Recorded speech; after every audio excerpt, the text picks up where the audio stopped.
അതുപോലെ എൻ്റെ ഒരു കൊളീഗിൻ്റെ പേഷ്യൻ്റ് കോട്ടപ്പറമ്പിൽ വെച്ചിട്ടാണ് അവിടെ വെച്ചിട്ട് government hospital Kottaparamba women children hospital അവിടെ വെച്ചിട്ട് ഒരു 4 മാസം പ്രഗ്നൻ്റ് ആയ ലേഡി ഇഷ്ടമന്ത ആവാൻ പോകുന്നു 4 മാസം കഴിഞ്ഞു.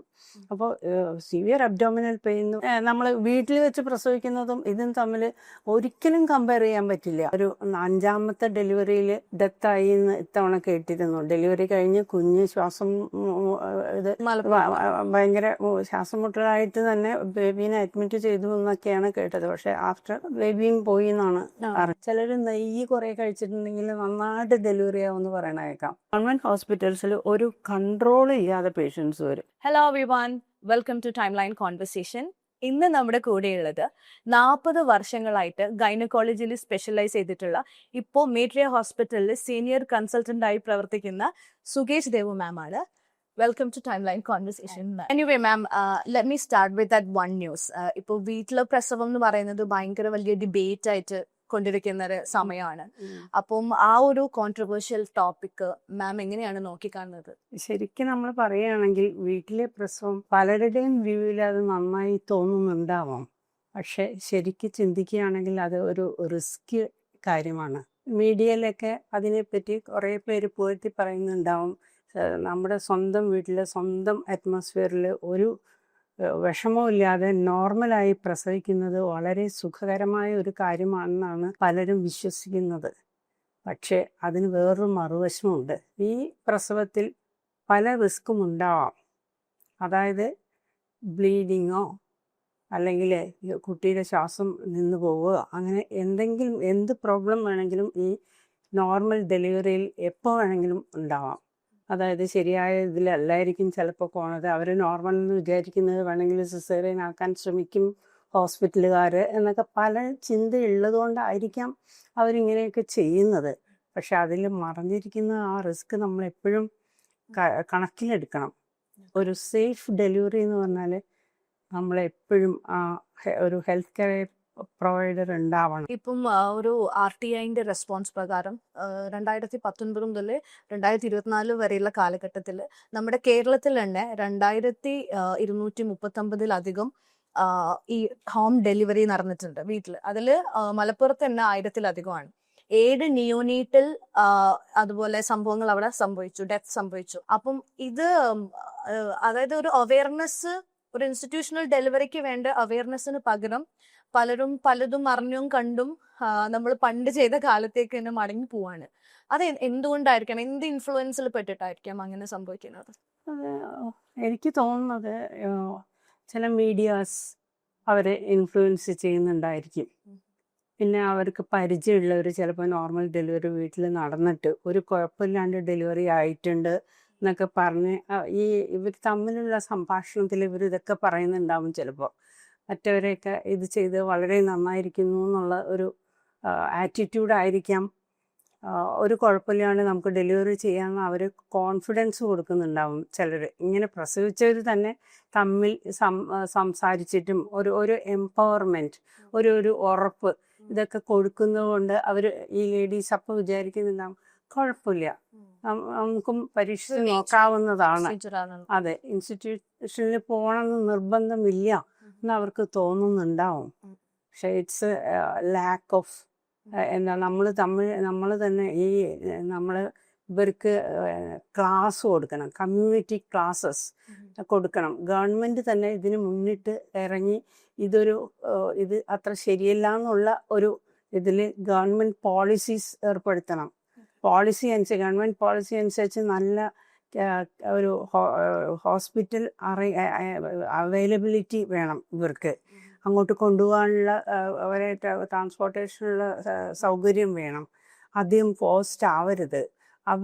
നമ്മൾ അവരുടെ വിശ്വാസം പിടിച്ചെടുക്കണം. എന്നിട്ട് അവരിൽ ഇത് ഇങ്ങനെ ചെയ്യുന്നത് പല അപകടങ്ങൾക്കും കാരണമാണെന്ന് അവർക്ക് മനസ്സിലാക്കി കൊടുക്കണം. Community education is very important. government policy is also very important. ഈ April 7th ഹെൽത്ത് ഡേന്റെ അന്ന് ഇതേപോലെ മാം പറഞ്ഞ പോലെ ഒരു അവയർനെസ് കൊടുക്കണമെന്ന് ഗവൺമെന്റ് തീരുമാനിച്ചിരിക്കുന്ന ഒരു സമയമായിരുന്നു. ഇൻസ്റ്റിറ്റ്യൂഷണൽ ഡെലിവറി മാൻഡേറ്ററി ആക്കണം, അതിന് ആളുകളെ അവെയർ ആക്കണം എന്ന് വേണ്ടിയിട്ട് അതിന്റെ തലേ ദിവസമാണ് മലപ്പുറത്ത് ഈ വീട്ടിൽ ഡെലിവറി നടന്നിട്ട് അമ്മ മരിക്കുന്നത്. അപ്പം സോഷ്യൽ മീഡിയ ഒരുപാട് ഇൻഫ്ലുവൻസ് ചെയ്യുന്നുണ്ട്. പലതരത്തിലുള്ള ചികിത്സകളും പല തരത്തിലുള്ള ആളുകളുടെ മിസ്ഇൻഫോർമേഷൻ കിട്ടിയിട്ട് ആളുകൾ വീട്ടിലിരുന്നിട്ട് പ്രസവിക്കുന്നുണ്ട്. അപ്പോൾ നമുക്കത് എങ്ങനെയാണ് ഓവർകം ചെയ്യാൻ പറ്റുക? നമ്മുടെ ഡേ ടു ഡേ നമ്മുടെ സംസാരത്തിലാണോ, അല്ലെങ്കിൽ സ്ത്രീകളെ വിളിച്ച് മാത്രം സംസാരിച്ചാൽ ശരിയാവില്ലല്ലോ? അവരുടെ ഫാമിലി, ഒരു ഹസ്ബൻഡ്, അതുപോലെ തന്നെ പേരൻസ്, അങ്ങനെ ഒരുപാട് ആൾക്കാരിലേക്ക് എത്തിക്കാൻ എങ്ങനെ നമുക്ക് സാധിക്കും? ഞാൻ നേരത്തെ പറഞ്ഞല്ലോ, ഗവൺമെന്റ് പോളിസീസ് ഉണ്ടാക്കണം ആൻഡ് ക്യാമ്പയിൻസ് നടത്തണം. ഓരോ ജനങ്ങളിലേക്ക് ഇറങ്ങിച്ചെന്ന് പ്രവർത്തിക്കണം നമ്മൾ. ഇതിനു വേണ്ടിയിട്ട് കമ്മ്യൂണിറ്റി ഹെൽത്ത് കെയർ വർക്കേഴ്സ് എല്ലാ വീട്ടിലും നടന്ന് പറയുന്നത് പോലെ അത് മാത്രം പോരാ. നമ്മൾ ഓരോരുത്തരും ഇതിൽ പ്രാവീണ്യമുള്ളവർ ഇതിനു വേണ്ടി ക്യാമ്പയിനിങ് നടത്തണം. എങ്ങനെ ഡെലിവറി ആവുന്നത് കൊണ്ടുള്ള ദൂഷ്യവശങ്ങളൊക്കെ അവരെ ഇംപ്രസ് ചെയ്ത് അവർ പറഞ്ഞ് മനസ്സിലാക്കിക്കുന്ന ഒരു അറ്റ്മോസ്ഫിയർ ഉണ്ടാക്കണം നമുക്ക്. ഇപ്പോൾ ആശാ വർക്കേഴ്സൊക്കെ പോകുന്നുണ്ടെന്ന് പറഞ്ഞില്ലേ, അപ്പോൾ അവരൊക്കെ ഇതിനു വേണ്ടിയിട്ട് പ്രവർത്തിക്കുന്നവരാണ്. അവരെ പോലെയുള്ള ആൾക്കാരെ നന്നായി പ്രവർത്തിക്കുന്നുണ്ട് നമുക്കറിയാം. സ്റ്റിൽ നമ്മൾ ഓരോരുത്തരും ഓരോ ദിവസവും നമുക്ക് ഓരോ കാര്യങ്ങൾ നമ്മൾ ചെയ്യുന്നതനുസരിച്ച് ഈ ഹെൽത്ത് സെൻ്ററിൽ തന്നെ നമുക്ക് ഒരു ഇതൊക്കെ വെക്കാവുന്നതാണ്. ഒരു യോഗം പോലെ കുറച്ച് ആൾക്കാരെ വരുത്തി ആ സെൻ്ററിലുള്ള ആ ഭാഗത്തുള്ള ആൾക്കാരെ കുറച്ച് അറ്റൻഡ് ചെയ്യുന്ന ഒരു മാസത്തിൽ ഒരിക്കലെങ്കിലും നമുക്ക് ഒരു മീറ്റിംഗ് പോലെ വെച്ചിട്ട് ഇതിനെപ്പറ്റി പ്രസംഗിക്കാവുന്നതാണ്. ഈവൻ ആ ഡോക്ടേഴ്സിന് കുറച്ച് സമയം എടുത്തിട്ട് ഇതിനു വേണ്ടി പ്രവർത്തിക്കാൻ പറ്റും. ഡോക്ടേഴ്സിനായാലും അവിടെ നേഴ്സസ് അവരൊക്കെ അവെയറാണ്, അവർക്കൊക്കെ ഈ കാര്യങ്ങളൊക്കെ നല്ലോണം അറിയാവുന്നവരാണ്. അവിടെയുള്ള ആൾക്കാരായതുകൊണ്ട്, അവരോട് കൂടുതൽ അടുക്കുന്ന ആൾക്കാരായതുകൊണ്ട് അവർ പ്രവർത്തിക്കുമ്പോൾ കുറച്ചുകൂടെ ഇഫക്റ്റീവ് ആവും. അതൊക്കെ എനിക്ക് അങ്ങനെയാണ് തോന്നുന്നത്.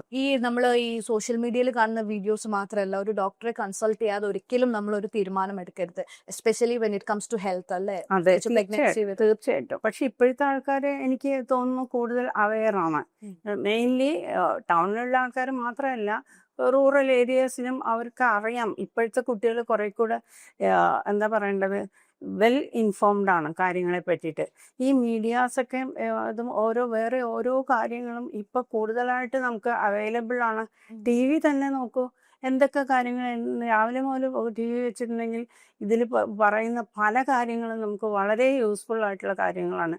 ഹെൽത്തിനെ കുറിച്ച് തന്നെ അവരെപ്പോഴും ഇടയ്ക്കിടയ്ക്ക് പറയുന്നുണ്ട്, ഓരോന്ന് പറയണ്ട. അപ്പോൾ ഈ ആൾക്കാർക്ക് കുറെ കൂടെ അവർ അറിയാം. ആൻറ്റിനേറ്റൽ കെയർ വേണം, ചെക്കപ്പ് വേണം. പ്രസവം ഇൻസ്റ്റിറ്റ്യൂഷനിലായിട്ടുണ്ടെങ്കിൽ കുറെ കൂടെ സ്കിൽഡ് ആൾക്കാർ അവരുടെ ഡെലിവറി എടുക്കാൻ അവൈലബിൾ ആവും.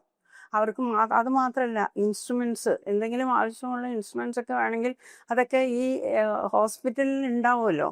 That is very useful. ഒരു PPH തന്നെ വരികയാണെന്നുണ്ടെങ്കിൽ അതെങ്ങനെ മാനേജ് ചെയ്യണം, ഏത് ഇൻസ്ട്രുമെന്റ് യൂസ് ചെയ്യണം, എന്താ ചെയ്യേണ്ടതെന്ന് അവർക്ക് അറിയാം. അപ്പോൾ ഒരിക്കലും ഒരു ഡെത്ത് അവിടെ നിന്ന് ഉണ്ടാവാനായിട്ട് സാധ്യത വളരെ കുറയും. ജനറൽ ഡെത്ത് റേറ്റ് തന്നെ എത്രയോ കുറഞ്ഞിരിക്കുന്നു പണ്ടത്തേക്കാൾ.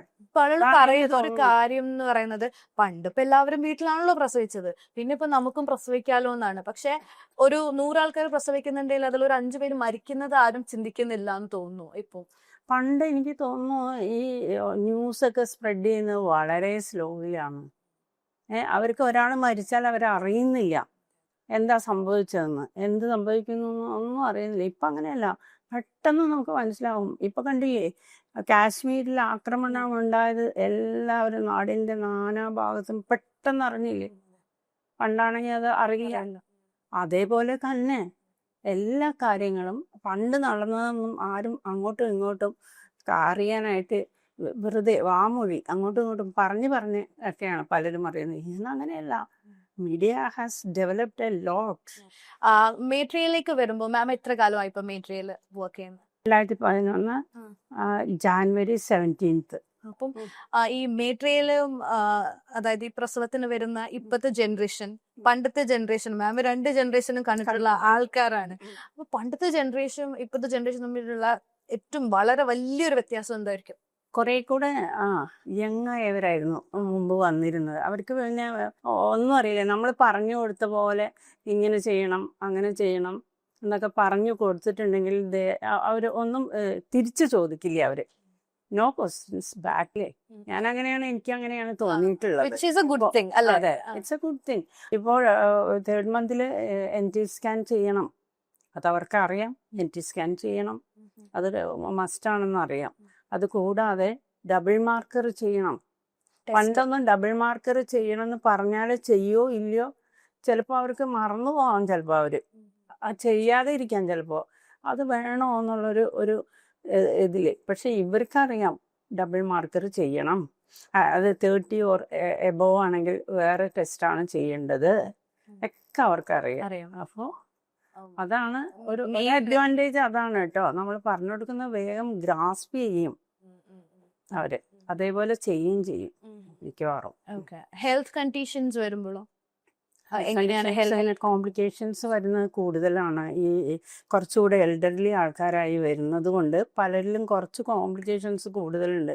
അതായത് അവർ പഠിച്ച് ജോലിയായി അത് കഴിഞ്ഞ് കല്യാണം കഴിച്ചിട്ടാണ് മിക്കവാറും വരുന്നത്. ചിലപ്പോൾ അവർ പിന്നെയും വെയിറ്റ് ചെയ്യും, ഒന്നും കൂടെ ജോലി സ്ഥിരമാവട്ടെ എന്ന് വിചാരിച്ചിട്ട്. അങ്ങനെയൊക്കെ ഉണ്ടാവും, 1 വർഷം കൂടി കഴിയട്ടെ. അത് ഓരോരുത്തരുടെ ബോഡിക്ക് അനുസരിച്ചിട്ടാണോ അല്ലെങ്കിൽ ഈ ഏജിന്റെ ഏജാണ് അവർ നോക്കുന്നത്. ചിലപ്പോൾ ചോദിക്കും, ഡോക്ടർ 1 വർഷം കൂടി കഴിഞ്ഞിട്ട് പ്രഗ്നന്റ് ആയെന്ന് നോക്കിയാൽ പോരെ. ചിലപ്പോൾ ഒരു 32 ഒക്കെ ആയിട്ടുണ്ടാവും. പക്ഷെ നമ്മൾ എന്ത് ചെയ്യും, അവർക്ക് ഇത് അവർ നിർബന്ധിക്കുകയാണ്. അവർക്ക് അതും കൂടെ സ്ഥിരമായിട്ട് വേണം കുട്ടിയെ നോക്കാനായിട്ട്, എന്നാലേ സൗകര്യം ഉണ്ടാവുള്ളൂ. അങ്ങനെയൊക്കെ പറയും അവർ. അപ്പോൾ കൂടുതലായിട്ട് ഹൈപ്പർ ടെൻഷൻ, ജെസ്റ്റേഷണൽ ഡയബറ്റീസ്, അതായത് പ്രഗ്നൻസി ഇൻഡ്യൂസ്ഡ് ഹൈപ്പർ ടെൻഷനാണ് സാധാരണ കാണുന്നത്. പിന്നെ ജെസ്റ്റേഷണൽ ഡയബറ്റീസ്, അങ്ങനെ ഓരോ പ്രശ്നങ്ങളും ഉണ്ടാവാൻ സാധ്യതയുണ്ട് അവരിൽ. അപ്പോൾ നമ്മളത് നേരത്തെ കണ്ട് മുൻകൂട്ടി അവർക്ക് വേണ്ട ഇൻസ്ട്രക്ഷൻസ് കൊടുത്ത് ഡയറ്റ് കൺട്രോൾ ചെയ്യുക, വെയിറ്റ് അഡ്ജസ്റ്റ് ചെയ്യുക. എപ്പോഴും അവർക്കത് അറിയാം. അങ്ങനെ ചിലരൊക്കെ പറഞ്ഞു കേൾക്കുമല്ലോ, വീട്ടിൽ 2 പേർക്കുള്ള ഭക്ഷണം കഴിക്കണം എന്ന് പറയും. അപ്പം അതനുസരിച്ച് നല്ല ഭക്ഷണം കഴിച്ച് തടിപ്പിക്കും ചിലർ, അല്ലാണ്ട് ഓവർ വെയിറ്റ് ആക്കും. ശരിക്കും 1 മാസത്തിൽ 2 കിലോയെ കൂടാൻ പാടുള്ളൂ. അപ്പം അതൊക്കെ കവിഞ്ഞു പോകും ചിലപ്പോൾ. അപ്പം അങ്ങനെയൊന്നും ആവാതിരിക്കാൻ നമ്മൾ സ്ട്രെസ് ചെയ്യണം. അവർക്ക് പല അഡ്വൈസും നമ്മൾ അതനുസരിച്ച് കൊടുക്കണം. ആഡിങ് ടു ദാറ്റ്, ഈ പറഞ്ഞ പോലെ പ്രഗ്നൻസി മിത്ത് കുറേ ഉണ്ട്. അവിടെ നിന്നും കിട്ടുന്ന ഉപദേശം, ഇവിടെ നിന്നും കിട്ടുന്ന സജഷൻ, അതെല്ലാം കൂടി കേട്ടിട്ട് കോംപ്ലിക്കേറ്റഡ് ആവും.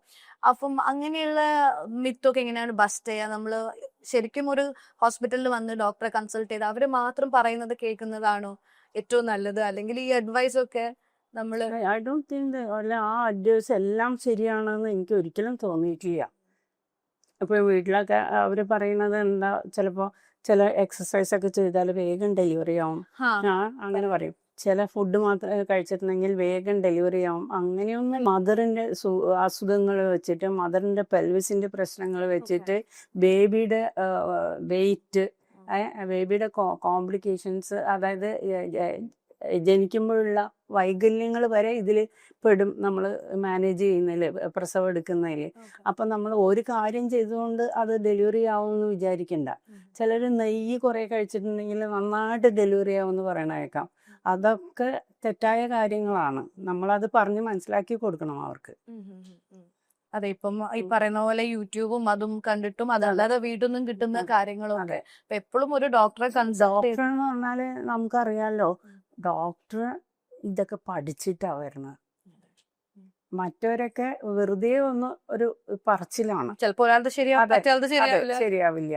അതുകൊണ്ട് നമുക്ക് വി ക്യാൻ ബിലീവ് ഡോക്ടേഴ്സ്.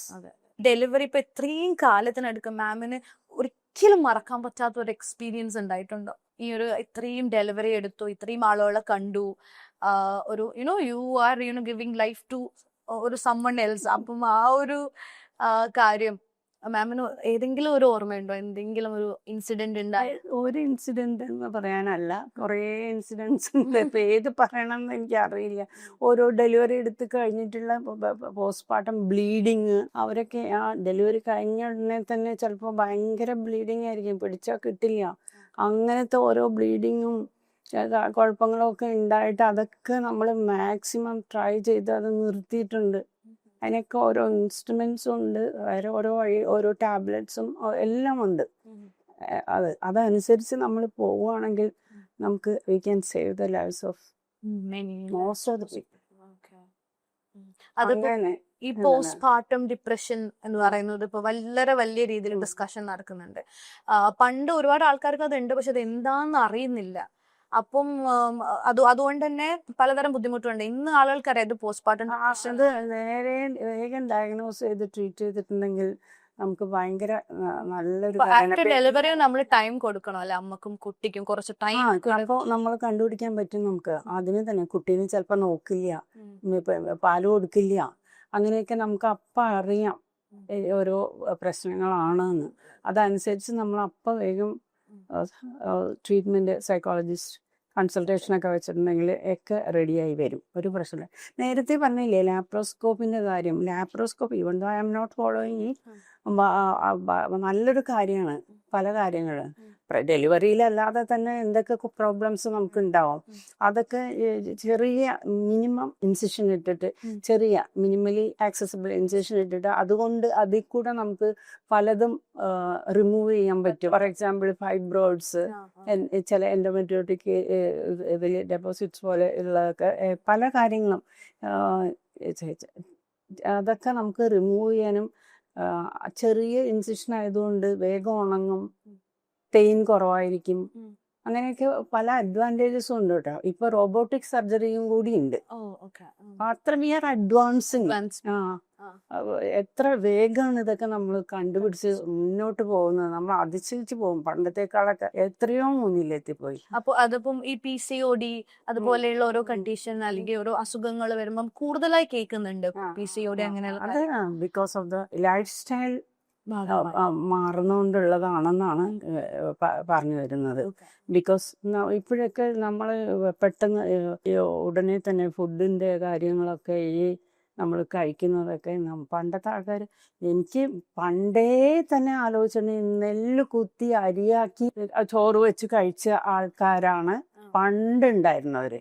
ഇപ്പം അങ്ങനെയല്ല, ഇൻസ്റ്റന്റ് ഫുഡാണ്. നമുക്ക് ഓർഡർ ചെയ്യുക, അവരെ വേഗം ഇതാക്കി തരാം, അതുണ്ട് കഴിക്കാം. അപ്പൊ ആ ഇത് ലൈഫ് സ്റ്റൈലിന്റെ കുഴപ്പം കൊണ്ടുള്ള അസുഖമാണെന്നാണ് പ്രഥമ ദൃഷ്ടിയ അതിനെ പറയുന്നത്. അപ്പോൾ അതൊക്കെ നമ്മൾ പിന്നെയും പഴയ പ്രോസസ്സിലേക്ക് തന്നെ പോയാലേ നേരെയാവുള്ളൂ. അത് ഡയറ്റ് കൺട്രോൾ വേണം, എക്സസൈസ് വേണം, പിന്നെ മെഡിസിൻസും കൂടി ആയാലേ അതൊക്കെ ശരിയാവുള്ളൂ. ഇപ്പം മേട്രിയ ഹോസ്പിറ്റൽ ട്രസ്റ്റ് ചെയ്ത് വരുന്ന ആൾക്കാരുണ്ടാവും ഈ ഡെലിവറിക്ക് വേണ്ടിയിട്ട്. അപ്പൊ എന്തൊക്കെ സർവീസ് ആണ് ബാക്കിയുള്ള, അല്ലെങ്കിൽ what makes Metria hospital stand out ഈ ഡെലിവറിന്റെ കാര്യത്തില്? നല്ല അപ്രോച്ചാണ്. എനിവേ ആ വരുന്നത് അവരെപ്പോഴും ഒരു വിഷമത്തിലാണ് വരുന്നത്. ബേബീനെയും മദറും ഒക്കെ ഒരു ഭയങ്കര ആങ്ഷ്യസ് ആയിരിക്കും. അവർ ഭയങ്കര ആങ്ഷ്യസ് ആയിരിക്കും. എത്ര വിചാരിച്ചാലും അവർക്ക് ഒരു കുഴപ്പമില്ല എന്ന് പറഞ്ഞാലും പല കാര്യങ്ങളും ആലോചിച്ച് അവർക്ക് ഭയങ്കര പേടിയായിരിക്കും. അപ്പം നമ്മൾ അവരെ അത്രയ്ക്ക് എന്താ പറയേണ്ടത്, സ്വന്തം പോലെയാണ് കരുതുന്നതും ആക്സെപ്റ്റ് ചെയ്യുന്നതും ട്രീറ്റ് ചെയ്യുന്നതും ഒക്കെ. അവരെ ചെറിയ ചെറിയ കാര്യങ്ങൾ വരെ നോക്കാൻ ഇവിടെ ആൾക്കാരുണ്ട് ഓരോന്നിനും. അപ്പോൾ അത്രയ്ക്കും നല്ലതുപോലെയാണ് പെരുമാറ്റവും. ഇവിടുത്തെ അവൈലബിൾ എല്ലാ കാര്യങ്ങളും, നോർമൽ ഡെലിവറിക്ക് വേണ്ട സൗകര്യങ്ങളും, ഇപ്പം അത് സിസേറിയൻ അതിന് വേണ്ട സൗകര്യങ്ങളും, എല്ലാ സൗകര്യങ്ങളും ഇവിടെ ഉണ്ട്. ആൻഡ് അവർ approach is very much different. ചില ആളുകൾ പറയുന്നത് കേട്ടിട്ടുണ്ട്, ഈ സുഖപ്രസവം ആവേണ്ടത് ഓപ്പറേഷൻ ആയി ഹോസ്പിറ്റലിൽ നിന്ന്. ശരിക്കും ഹോസ്പിറ്റൽസിൽ അങ്ങനെ ഒരു അപ്രോച്ച് ഉണ്ടോ? ഇല്ല, ഒരിക്കലും ഇല്ല. It depends on so many facts. ചില കാര്യത്തിൽ ബേബി ഓവർ വെയിറ്റ് ഒക്കെ ഉണ്ടെങ്കിൽ നമുക്ക് ഒരിക്കലും താഴെക്കൂടെ എടുക്കാൻ പറ്റില്ല. താഴെക്കൂടെ ശ്രമിച്ചാൽ തന്നെ വരില്ല. ഇഞ്ചുറീസ് ആവും, മദറിനും ഇഞ്ചുറി ആവും, ബേബിക്കും ഇഞ്ചുറി ആവും. ഈ നെർവ് ഇഞ്ചുറി ഒക്കെ വന്നിട്ടുണ്ടെങ്കിൽ ജീവിതം മുഴുവൻ അത് ശരിയാവാതെ ഇരിക്കുന്ന കേസുകളുണ്ട് ചിലതൊക്കെ. അപ്പം അങ്ങനെയൊക്കെ നമ്മൾ പോകുന്നതിനേക്കാൾ ഒരാളുടെ ലൈഫ് ഒരിക്കലും നമ്മൾ നഷ്ടപ്പെടുത്തരുത്.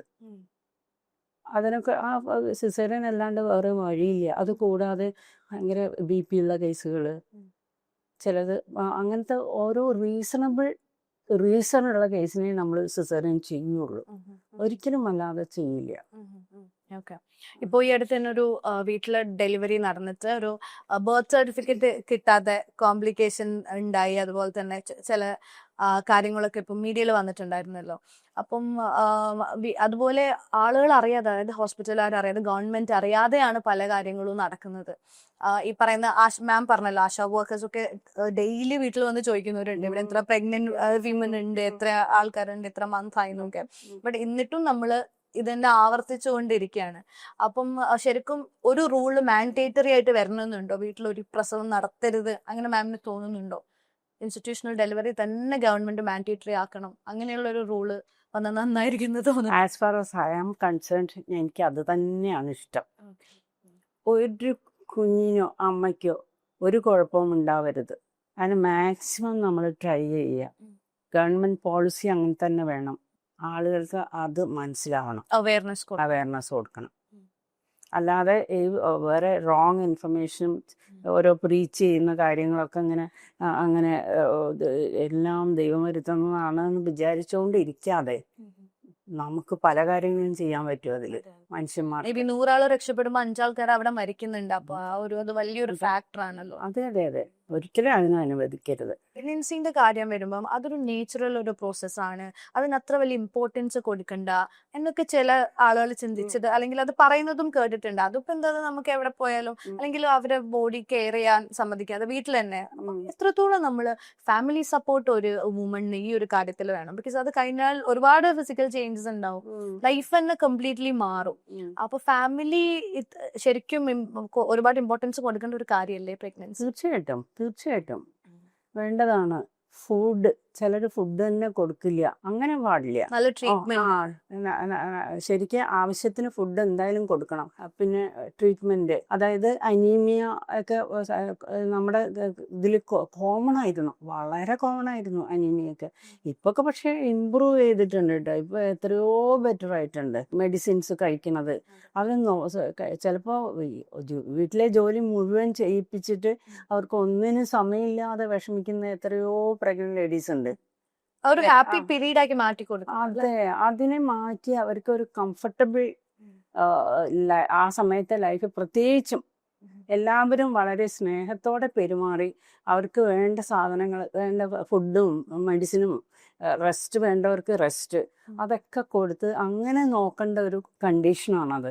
Family support is very essential. ഇപ്പോൾ പല സ്ഥലത്തും കേട്ടിട്ടുണ്ട് ഈ അക്യുപങ്ക്ചർ ഒക്കെ സ്വന്തം പഠിച്ച്, അതുപോലെ തന്നെ ഫാമിലിയില് വീട്ടിൽ നിന്നിരുന്ന് ഡെലിവറി എടുക്കുന്ന ഒരു ഇത്. അപ്പോൾ അതെങ്ങനെയാണ് അത്രയും റിസ്ക് എടുക്കാൻ ആളുകൾ തയ്യാറാവുന്നത്? എന്തായിരിക്കും? അക്യുപങ്ക്ചർ നന്നായി പഠിച്ച, അതിൽ സ്പെഷ്യലായിട്ട് നന്നായിട്ട് എക്സ്പെർട്ടായ ആളെ വേണം ഈ ഡെലിവറി കേസിലൊക്കെ ഇത് ചെയ്യാനായിട്ട്. അത് മെനി പോയിന്റ്സ് അവർ പറയണത്, അക്യുപങ്ക്ചർ ഈ പ്രഗ്നൻസി ആകുമ്പോൾ അതൊന്നും ചിലത് പറ്റില്ല എന്നാണ് കേൾവി. പക്ഷെ it's not so common anyway. ചിലരെ ആക്സെപ്റ്റ് ചെയ്യുന്നുണ്ടെന്ന് അറിയുന്നുണ്ട്. പക്ഷെ അതെത്രത്തോളം ശരിയാണെന്ന് പറയാൻ പറ്റില്ല. അപ്പം മാം ഹെൽത്ത് കെയർ സിസ്റ്റത്തിൽ കുറെ കാലം വർക്ക് ചെയ്തിട്ടുണ്ടല്ലോ, അപ്പം ഹെൽത്ത് കെയറിൽ. അപ്പം ഈ ഒരു സേഫ് ഡെലിവറി നമ്മൾ ശരിക്കും മുമ്പോട്ട് വന്നോ, അല്ലെങ്കിൽ വീണ്ടും ഗോയിങ് ബാക്ക് ആണോ? തീർച്ചയായിട്ടും മുന്നോട്ട് വന്നിട്ടുണ്ട്. That we have to accept anyway. പിന്നെ ചില കേസുകൾ എപ്പോഴെങ്കിലും ഉണ്ടാവുമല്ലോ, എല്ലാത്തിലും ഉണ്ടാവും ഒരു പ്രോബ്ലം വരെ, ഒരു ഗോയിങ് ബാക്ക്. ചിലര് അത് അങ്ങനെ പോകുന്നുണ്ടെങ്കിലും ഈ ഹെൽത്ത് കെയർ സിസ്റ്റം എന്തായാലും മുന്നോട്ട് തന്നെയാണ് പോണത്. അത് മുന്നോട്ട് പോകാൻ നമ്മളെല്ലാവരും സഹായിക്കണം. And whatever we can do, we have to do. ഒരാളെ പറഞ്ഞ് മനസ്സിലാക്കാൻ നമുക്കൊരു ചാൻസ് കിട്ടിയാൽ അത് കളയരുത്. അതെ നമ്മള് അതെ. ആളുകൾക്ക് അതെ. കോമൺ ആയിട്ടുള്ള ആൾക്കാരും അവരെ അതെ. കൊടുക്കുക അവർക്ക്. നമുക്ക് അറിയാവുന്ന കാര്യങ്ങൾ പറഞ്ഞ് അവരെ മനസ്സിലാക്കണം. മാമിന്റെ കരിയറിൽ ഒരു ഡെസിഷൻ അല്ലെങ്കിൽ എന്തെങ്കിലും ഒരു കാര്യം പറഞ്ഞിട്ട് ഇപ്പം അത് തെറ്റാണ്, പക്ഷെ കുറെ കാലങ്ങൾക്ക് ശേഷം അത് പറഞ്ഞത് ശരിയായിരുന്നു എന്ന് തോന്നിയൊരു സമയം ഉണ്ടായിട്ടുണ്ടോ? തീർച്ചയായിട്ടും. ഉണ്ടായിട്ടുണ്ട്. ഉണ്ടായിട്ടുണ്ട്. അല്ല, ഒരു ചെറിയ കാര്യം തന്നെ പറയാൻ, എൻ്റെ ഒരു കൊളീഗിൻ്റെ പേഷ്യൻ്റ് കോട്ടപ്പറമ്പിൽ വെച്ചിട്ടാണ്, അവിടെ വെച്ചിട്ട് government hospital Kottaparamba women children hospital അവിടെ വെച്ചിട്ട് ഒരു 4 മാസം പ്രഗ്നൻ്റ് ആയ ലേഡി, ഇഷ്ടമന്ത ആവാൻ പോകുന്നു, 4 മാസം കഴിഞ്ഞു. അപ്പോൾ സിവിയർ അബ്ഡോമിനൽ പെയിൻ എന്ന് പറഞ്ഞിട്ട് വന്നിരുന്നു. അവിടെ ഡേ ടൈമിൽ വന്നു. അപ്പോൾ കൺസൾട്ടൻറ്റ് കണ്ടിരുന്നു അവരെ. അപ്പോൾ അഡ്മിറ്റ് ചെയ്തു. എന്താണെന്ന് മനസ്സിലായിട്ടില്ല. അപ്പോൾ ഒക്കെ സ്കാനിങ് ഒന്നും അത്ര കോമൺ ആയിരുന്നില്ല ആ കാലത്ത്. അപ്പോൾ പിന്നെ നൈറ്റ് ഡ്യൂട്ടി എൻ്റെ ആയിരുന്നു. അപ്പോൾ ഞാൻ നൈറ്റ് ഡ്യൂട്ടിക്ക് വന്നു. പേഷ്യന് അപ്പോഴും പെയിനായിട്ട് വന്നു. ഞാൻ എക്സാമിൻ്റെ I was quite sure that it is A ovarian problem.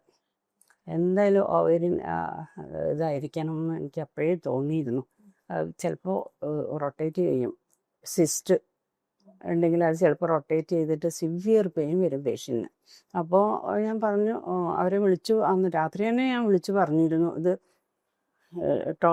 Ovarian torsion ആയിരിക്കാൻ സാധ്യതയുണ്ട്. And I think we have to do a laparotomy. അന്ന് നമ്മൾ ലാബ്രോട്ടമിയാണ് ചെയ്യുക.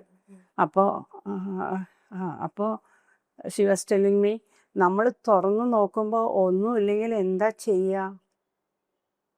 അപ്പം ഞാൻ പറഞ്ഞു, ശരി, നിങ്ങൾ എന്താ വേണ്ടത് വെച്ചാൽ ഡിസിഷൻ എടുത്തോളൂ. ഞാൻ നൈറ്റ് കഴിഞ്ഞിട്ട് വീട്ടിൽ പോയി കിടന്ന് ഉറങ്ങുമ്പോൾ 12 മണിയാകുമ്പോൾ ഉള്ളിന് ഭയങ്കര വിളി, സുരേഷ് ഒന്ന് വരണം എന്ന് പറഞ്ഞിട്ട്. ആ പേഷ്യൻ്റ് സിവിയർ പെയിനാണ്. ഫസ്റ്റ് ലാസ്റ്റ് ഞങ്ങൾ ഓപ്പൺ ചെയ്തു. It was A case of ovarian torsion. അപ്പം ഞാൻ വിചാരിച്ചു, എൻ്റെ ആ ഡയഗ്നോസിസ് ശരിയായിട്ട് ഭയങ്കര സന്തോഷം ഉണ്ടായിരുന്നു. പേഷ്യൻ്റിന് അത് വന്നതിൽ ഒരു സങ്കടവും ഉണ്ടായിരുന്നു. പേഷ്യൻ്റ് വല്ലാണ്ട് വിഷമിച്ചു. അങ്ങനത്തെ സിറ്റുവേഷൻസ് അങ്ങനെ പലതും നമ്മള് പിന്നെ മാം ഗവൺമെന്റ് ഹോസ്പിറ്റലിലും വർക്ക് ചെയ്തിട്ടുണ്ട്, പ്രൈവറ്റ് ഹോസ്പിറ്റൽസിലും വർക്ക് ചെയ്തിട്ടുണ്ട്. രണ്ടും തമ്മിലുള്ള ഒരു വ്യത്യാസം എന്തായിരിക്കും? എസ്പെഷ്യലി അപ്രോച്ച്, അതായത് ഒരു patient sister I mean nurse, അതുപോലെ തന്നെ അവരുടെ ടേക്ക് കെയർ ചെയ്യുന്ന ആൾക്കാർ, ഡോക്ടർ. എന്താണോ, ഈ ഗവൺമെന്റ് ഹോസ്പിറ്റൽസിൽ ഒരു കൺട്രോൾ ചെയ്യാതെ പേഷ്യൻസ് വരും. ഒരു ഇതുമില്ല. നമ്മൾ എല്ലാവരും സാധാരണ മനുഷ്യർ, അവർക്ക് വരാവുന്ന സ്ഥലം, ഏറ്റവും വേഗം വരാവുന്ന സ്ഥലം അതാണ്. അപ്പോൾ they will be coming like that. നമുക്ക് ചിലപ്പോൾ നമ്മൾ കണ്ടിന്യൂസ് ഡ്യൂട്ടി എടുത്തിട്ട് നമുക്ക് തല പോയിട്ട് ഇരിക്കുന്ന സമയമായിരിക്കും. അപ്പോൾ ചിലപ്പോൾ നമ്മൾ മനുഷ്യരല്ലേ, നമുക്ക് ചിലപ്പോൾ ദേഷ്യം പിടിച്ചിട്ടുണ്ടാവും. പക്ഷേ പിടിക്കരുതായിരുന്നു എന്ന് എനിക്ക് പലപ്പോഴും തോന്നിയിട്ടുണ്ട് പിടിച്ചു കഴിഞ്ഞിട്ട്. ശരിയാണ്. അവിടെ ഇപ്പൊ ഭയങ്കരമായിട്ട് ഞാൻ കണ്ടിട്ടുണ്ട്, പല നാട്ടിൽ നിന്നും ആളുകൾ വരുന്നുണ്ടല്ലോ. അതെ, അവർക്കൊരു ഗതിയില്ലാണ്ട് വലിയ ഈ പ്രൈവറ്റ് ഹോസ്പിറ്റൽസിലൊക്കെ എന്തായാലും അങ്ങോട്ടും ഇങ്ങോട്ടും തിരിഞ്ഞാൽ തന്നെ പേ ചെയ്യേണ്ടി വരും. കുറച്ചുകൂടെ അപ്പൊ നമ്മൾ ഇവോൾവ് ചെയ്ത് കുറച്ചുകൂടി ഹോസ്പിറ്റൽസ് ഒക്കെ തുറന്ന് നമ്മൾ കുറെ കൂടെ നമുക്ക് ഇവരെ ഹെൽപ്പ് ചെയ്യുന്ന പോലെ ഹെൽപ്പ് ചെയ്യാൻ വേണ്ടിയിട്ട് പല സൗകര്യങ്ങളും ചെയ്തു കൊടുക്കണം.